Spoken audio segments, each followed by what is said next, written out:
There is something deceptive about the mundane. It lulls, entangles in its routine, making one believe that everything in life is predictable and stable. It is precisely then, when everything seems quiet and unchanging, that the world strikes the hardest. It was just a Tuesday, an innocuous day of the week that stood out in no way, or, at least, so it seemed to me. I was standing in the laundry room, with the dim light of the bulb, monotonously folding laundry. Towels, a pair of socks, a t-shirt. The movements of my hands were so familiar that my thoughts had long since flown elsewhere. Somewhere in the house, the washing machine hummed, and Victor most likely was sitting in his office, preoccupied with another report or phone call.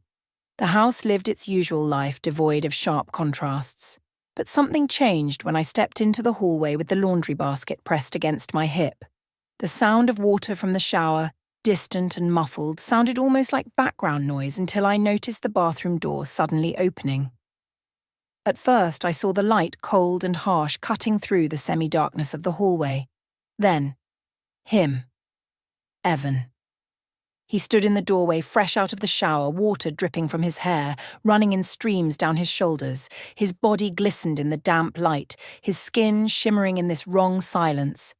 For a moment he froze, as if realizing something was off, and then our eyes met. A terrible few seconds passed where neither of us moved.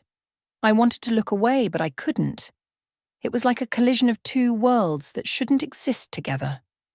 Awkwardness, shock, a deep, inexplicable thrill. My gaze involuntarily slid down, just for a split second, before I quickly returned it, as if that could erase what I had seen. He was the first to break the silence. "Oh, God," Evan muttered, covering his face with his hand.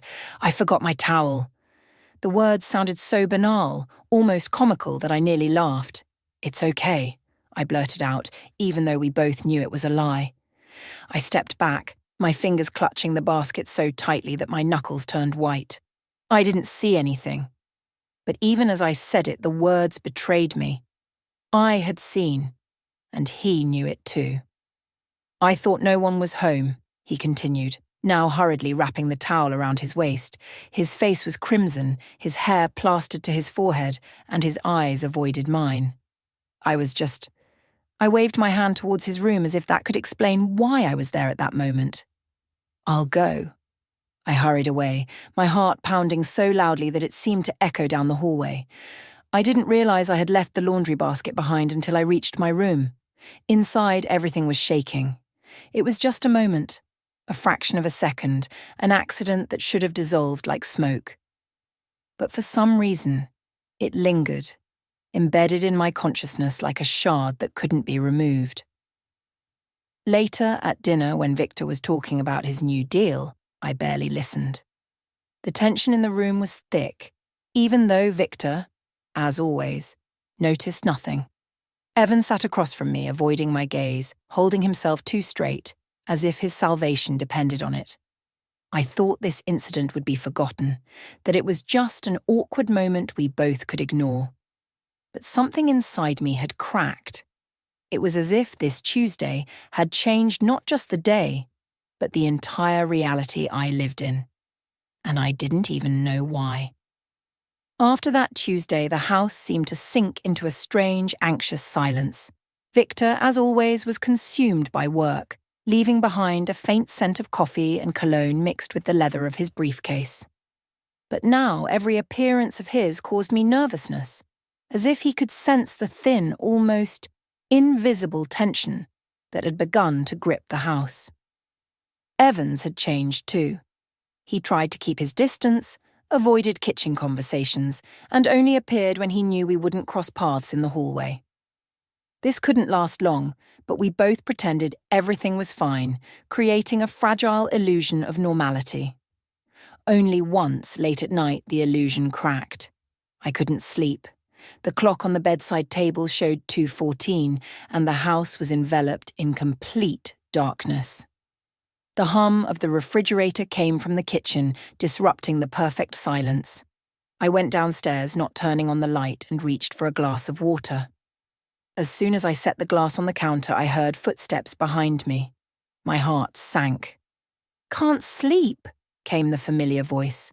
I turned around to see Evan standing in the doorway. He was in a t-shirt and sweatpants, his hair slightly disheveled, as if he had been tossing and turning in bed, unable to find peace. "Yes," I said, forcing a smile. "I was hoping some tea might help." He nodded and stepped into the room, keeping his hands in his pockets. His presence filled the space, too close, too familiar. "Mind if I join you?" he asked. I hesitated. It was a simple request, but something in his tone, in his eyes, made me feel uneasy. I nodded, trying not to reveal my thoughts. We stood side by side, silently waiting for the kettle to boil. The awkwardness between us was almost palpable, like an invisible wall neither of us dared to cross. "About that day," he began softly, almost in a whisper. I froze, feeling my fingers involuntarily tighten around the edge of the counter. "We don't need to talk about it," I said quickly, my voice trembling more than I expected. "I think we do," he said, his voice growing more confident. "Everything has been strange since then, and I don't want it to continue." I turned my head, looking into his eyes. There was a sincerity in them that scared me. "It was an accident," I said, trying to stay calm. "We'll just forget about it." He slowly nodded, but I could see in his eyes that he didn't agree. We both knew that words couldn't erase what had happened. That night, I sat in the kitchen long after he left. Everything I had tried to bury within myself, everything I had tried to explain as a silly accident, now seemed like something much bigger. His presence disturbed me, but not in the sense that I could call it mere fear. It was deeper, more complex. This feeling was unbearable and enticing at the same time. The next day, Victor was particularly animated. He was preparing for another business trip and, without taking his eyes off his phone, talked about figures, deals and presentations. At breakfast, he looked at me and said, "I'm leaving tomorrow. I'll be back in a week." "Another trip?" I asked, hoping my voice didn't betray my relief. He nodded, not even looking up from his phone. "Can't be helped. It's work." Evan sat across from me, politely avoiding Victor's gaze. I caught myself thinking that his silence now meant more than words. When Victor left, the house changed. It became quieter, almost cozier. There was no familiar creak of his footsteps, no sharp voice, no commanding tone. At night, I sat on the back porch with a glass of wine, gazing into the darkness. The air was warm and humid, full of the sounds of cicadas. I almost calmed down until I heard the back door open softly. "Mind if I join you?" Evan asked, standing in the doorway. In his hands he held a bottle of beer, his gaze soft, almost timid. I nodded, gesturing to the empty chair beside me. We sat in silence, watching the fireflies flicker in the warm summer air. The silence between us was different, not awkward, but filled with anticipation, as if we both knew the next step was inevitable. "You seem different when he's not here," Evan said suddenly. "What do you mean?" I asked, turning to him. He shrugged, taking a sip of his beer. "You seem happier, like you're yourself again." His words were like a cold shower, burning with their truth.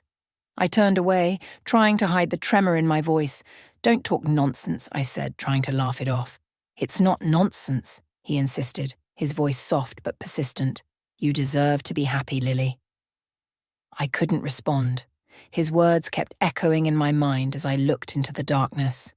It seemed like the darkness around us hid boundaries that shouldn't be crossed, and yet I felt those boundaries beginning to blur. The days after Victor's departure were shrouded in a silence that was both soothing and unsettling. The house seemed to breathe differently, as if liberated from his presence. I busied myself with routines, trying not to think about what had been bothering me lately. But more and more I found myself mentally returning to our conversation with Evan on the back porch. He had said I deserved to be happy. That phrase stuck in my head like a song I couldn't get out of my mind. One evening, 2 days after Victor's departure, I was sitting in the living room, folding laundry. It was a simple ritual I had always found comforting, but that evening it felt burdensome. I focused on aligning the corners of the sheets, trying to distract myself, when Evan entered the room. "Want some help?" he asked, his voice soft but confident. I looked at him, a bit surprised, but nodded. "Sure, if you want to, but I doubt you know how to fold sheets." He smiled, sitting down next to me on the floor. "I don't, but I'm willing to learn." He picked up one of the t-shirts and began mimicking my movements. It was a small, insignificant moment, but when our hands accidentally touched, I froze. His touch was so light, so innocent, but it sent a shiver through me. I quickly pulled my hand away, hoping he hadn't noticed. "Are you okay?" he asked, his voice filled with genuine concern. "Yes," I replied too quickly. "Just tired." He didn't press, but his gaze lingered on me a bit longer than it should have, and I knew he had noticed. That night, I couldn't sleep again. Lying in bed, I listened to the house quiet down, and I couldn't shake the feeling that everything was changing. Finally, unable to stand it, I got up and headed to the kitchen. Maybe tea would help calm the chaos in my head. When I turned on the light, Evan was already there. He stood by the counter with a mug in his hands, looking as if he too was battling insomnia. Our eyes met, and he smiled softly. "Hey," he said. "Another sleepless night?" I nodded, stepping closer. "Yes, seems to be my new normal." "Me too," he admitted, taking a sip. "Too many thoughts." We stood side by side, silently gazing at the dark window. The moon cast a soft light on the kitchen floor, creating an illusion of calm. But inside me, everything was different. "Lily," he began suddenly, his voice careful. "Can I ask you something personal?" I turned to him, feeling my heart begin to race. "Of course." "Are you happy?" he asked bluntly. The question caught me off guard. No one, not even Victor, had ever asked me that. "Happy?" The answer seemed so obvious, but I hesitated, struggling with the very concept of honesty. "I don't know," I said quietly. "I think I stopped thinking about it a long time ago." He slowly nodded, as if he had expected that answer. There was understanding in his eyes that scared me. "I think you deserve more," he said finally. "Something that makes you feel alive." His words hung in the air like sparks ready to ignite something more. And though I understood that they couldn't be simply ignored, I took a step back. "You're too young to understand such things," I tried to joke. "Maybe," he replied, not taking his eyes off me, "but that doesn't mean I'm not right." The next day passed in a haze. I tried to immerse myself in household chores, but thoughts of the conversation with Evan kept interrupting me. It wasn't just a conversation. It was a challenge thrown at everything I believed about myself and my life. When evening came, I found myself on the back porch with a glass of wine again. The warm air enveloped me, and the sounds of the night filled the silence. Evan appeared as he had before, with a bottle of beer in his hand. "Can I find you here every night?" he joked, sitting down beside me. "Can I find you here too?" I replied, smiling but feeling my heart tighten. We sat side by side, not saying a word. This time, the silence between us wasn't awkward. It was filled with something else, something neither of us dared to name. He turned to me, his gaze soft but insistent. "I know this is wrong," he said, "but sometimes things just happen, and this doesn't feel wrong." My breath caught and I looked away. I knew what he meant, and I knew I needed to stop this before it was too late. But instead I replied in a whisper, "It's wrong, Evan." He leaned closer, his voice lower. "Maybe. But you feel it, Lily. Don't say you don't." I said nothing. Words stuck in my throat. We sat like that for several long seconds, and I knew that if I didn't stand up now, I wouldn't be able to. But I didn't stand up. A week had passed since Victor's departure, and the house was no longer a place to hide. It had become an arena for tension that built with every stolen glance, every innocent touch, every word left unsaid. I tried to hold on, I kept myself busy with chores, went for walks, met with friends, but I couldn't shake the feeling that all my efforts were just an attempt to run away from the inevitable. Evan had changed too. He no longer hid his glances, no longer looked away when our paths crossed. I felt his presence like a heat I couldn't ignore. On Friday evening, I decided to distract myself and turned on an old movie I had been meaning to rewatch. The wine in my glass was almost finished when Evan entered the room. He paused in the doorway as if hesitating, but then came in and sat on the other end of the couch. "What are you watching?" he asked, nodding at the screen. "A classic," I replied, smiling slightly. "Might not be your thing." He smiled. "We'll give it a chance. Might surprise you." We watched in silence. On the screen, a love story unfolded, banal but soothing in its simplicity. I tried to focus on the movie, but all I could think about was how close he was sitting. His hand was just inches from mine, and I could feel the warmth radiating from him. When the movie ended, neither of us moved. The screen went dark, leaving us in semi-darkness. I turned my head to say something, but the words caught in my throat. Evan was already looking at me, his gaze serious and deep. "Lily," he said softly. I didn't reply. My thoughts were spinning, my emotions in disarray. His hand reached for mine, and before I could stop myself, I let him touch me. It was like a spark, brief but strong. We both froze, as if waiting for what would happen next. He leaned closer, his voice barely a whisper. "Tell me if I should stop." I could have told him. I should have told him. But instead, I closed my eyes, and that was all he needed. His lips brushed mine, at first gently, cautiously, as if he was afraid I would push him away. But I didn't push him away. Instead, I let the moment deepen, let the emotions I had suppressed for so long take over. It wasn't right. I knew that. But it felt as if, at that moment, the whole world narrowed down to just the two of us, and nothing else mattered. The next morning, the house seemed too quiet. I woke up early but hesitated to leave my bedroom. Memories of the previous night were too vivid, too fresh. I didn't know what to say, what to do.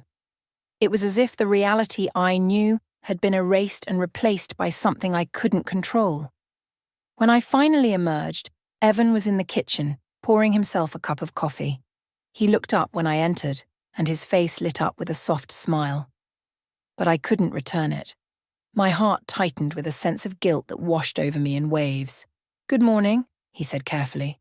"Morning," I replied, trying to avoid his gaze. He stepped closer, setting his mug on the counter. "Lily," he began, but I interrupted him. "Evan, we need to talk." His face became serious. He nodded, crossing his arms. "I'm listening." I tried to gather my thoughts, but nothing sensible came to mind. How do you explain the inexplicable? How do you justify the unjustifiable? "It was wrong," I said finally. "We shouldn't have let it happen." "Is that what you think?" he asked softly, but there was pain in his voice. "We can't continue this," I said, trying to sound confident. "It will ruin everything. Me, you, Victor." His eyes narrowed at the mention of Victor's name. "Victor," he repeated with a hint of mockery in his voice. "Do you really care what he thinks? He doesn't even see you, Lily. He looks right through you." His words hit harder than I expected because, deep down, I knew they were true. "It doesn't matter," I said, trying to regain control of the conversation. "It's still wrong." He took a step closer, and I felt the walls I had tried to build between us beginning to crumble. "Tell me you don't feel the same," he said, his voice filled with determination. "Tell me, and I'll go." I looked at him, at his eyes filled with sincerity, and knew I couldn't lie. But the truth was too devastating. "It doesn't matter, Evan," I whispered. "We have to stop." He looked at me for a few more moments, then stepped back, lowering his head. "If that's what you want?" "I respect that." I felt my chest fill with pain, but I nodded. It was the only right choice. But as he left the room, I realized that maybe this choice was even more painful than I had expected. The house fell into a heavy silence after our kitchen conversation. Evan no longer tried to start conversations or seek my company. He was in the house, but his presence had become so ghostly that it scared me more than his straightforwardness. I knew I had done the right thing, but the right thing often turned out to be unbearable. Every time I passed his room, I felt like a thief who had stolen something I didn't even deserve. Victor was still on his trip, and the silence of the house, a silence that had once been comforting, now felt oppressive, like a heavy burden on my chest. One evening, after a long day, I sat in the living room with a glass of wine, gazing at the flickering flame of a candle. It was a kind of ritual. Turn on the soft light, create an illusion of comfort. But that evening, everything felt wrong. I picked up my phone to distract myself and saw a message from Alice. "Where have you disappeared to? Haven't heard from you in a week. Is everything okay?" Her questions seemed innocent, but in my state, even those words sounded like an accusation. I quickly typed a reply. "Everything's fine. Just a bit tired. I'll call in a few days." I put the phone down and returned to the wine, but my thoughts weren't satisfied with that. My head was spinning with Evan's words, his gaze, his voice. I couldn't get him out of my mind.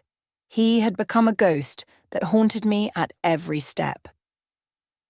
The next day, I decided to leave the house, hoping a change of scenery would help me regain clarity. First, I stopped by the store, then took a stroll through the nearby park. People were laughing, walking with their kids, reading books on benches. It all felt foreign to me, as if I no longer belonged to this world. When I returned home, Evan was nowhere to be seen. His car was still in the driveway, but the house was empty. I didn't look for him. It would have been absurd.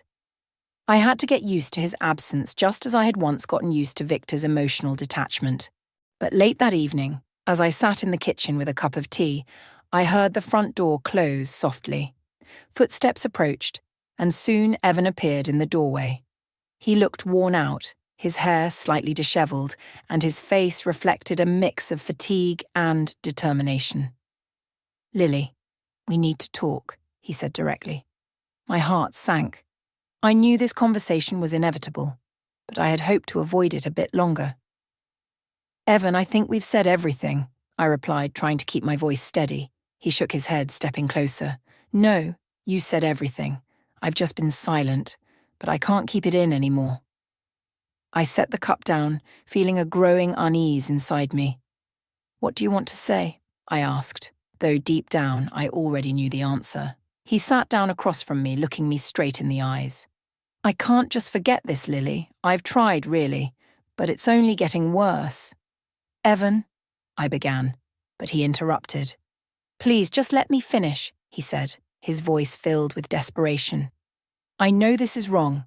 I know this is destroying you and me and everything we have, but I can't stop what I feel."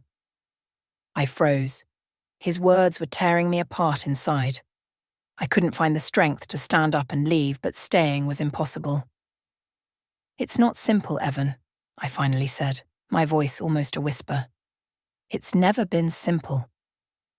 "I'm not asking for it to be simple," he replied, his voice firm. "I'm just asking you to be honest. What do you feel?" My chest tightened with anger, pain, and fear. I wanted to scream that he had to stop this, that he was destroying me, but instead what came out of me was something else. "I feel like I want to disappear, to make all this stop." He leaned back, stunned by my words, but he didn't retreat. "That's not an answer, Lily. You can run from me, from Victor, from this house, but you can't run from yourself." His words hit me like a hammer. I stood up, trying to maintain my dignity, and headed for the kitchen exit. "It doesn't matter, Evan. It's already gone too far." But he stood up and called after me. "This isn't the end, Lily. You know that as well as I do." I left without looking back, feeling his words pursuing me like a whisper I couldn't silence. Victor returned on Saturday morning. His appearance was not unexpected, but it felt like a cold wind had blown into the house, shattering the fragile balance that Evan and I had tried so hard to maintain. He entered, dropping his suitcase by the door, and surveyed the entrance hall as if he suspected something but wasn't sure what. "Good morning," he said, glancing at me. "How was the week?" I replied with something mundane, trying to appear calm. Evan appeared a few minutes later, his face tense, but he quickly composed himself. They exchanged brief greetings, and everything seemed to return to the usual routine. Or at least, it should have. The days passed, and the tension in the house grew. Victor, unusually, was less busy than before. He spent more time at home watching our every move with a keen eye. His questions became more pointed, and his gaze lingered on me or Evan a bit longer than it should have. One evening at dinner, Victor finally broke the silence. "Evan," he began, pushing his plate away, "are you planning to stay here much longer?" The question hung in the air like a tolling bell. Evan slowly raised his head, his face impassive. "I thought I'd stay until I find a job," he replied calmly. Victor nodded, but there was a displeased gleam in his eyes. "Maybe you should start looking more seriously. It seems like you've gotten too comfortable." The words were sharp as a knife and meant not only for Evan. I felt them hit me too, though Victor didn't look at me once. After dinner, Victor retreated to his study and I stayed in the living room clearing the dishes. Evan came in after me. "He knows," he said softly. I shuddered, but I didn't look at him. "You can't know that," I said, but my voice trembled. "Lily, he's not stupid," he continued, his voice filled with determination. "It's only a matter of time." I turned to him, my eyes meeting his. I saw in them what I didn't want to see, a determination that could destroy us both. "Evan," I began, but he stepped closer. "I can't live in this house anymore pretending nothing is happening," he said. "I'm leaving." My heart sank. It was the right thing, the necessary thing, but I couldn't cope with the thought that he would actually leave. "Where will you go?" I asked, struggling to hold back tears. "It doesn't matter," he said softly. "What matters is that you're safe." The next morning, I woke up to the sound of the door closing. I rushed into the hallway, but he was already gone.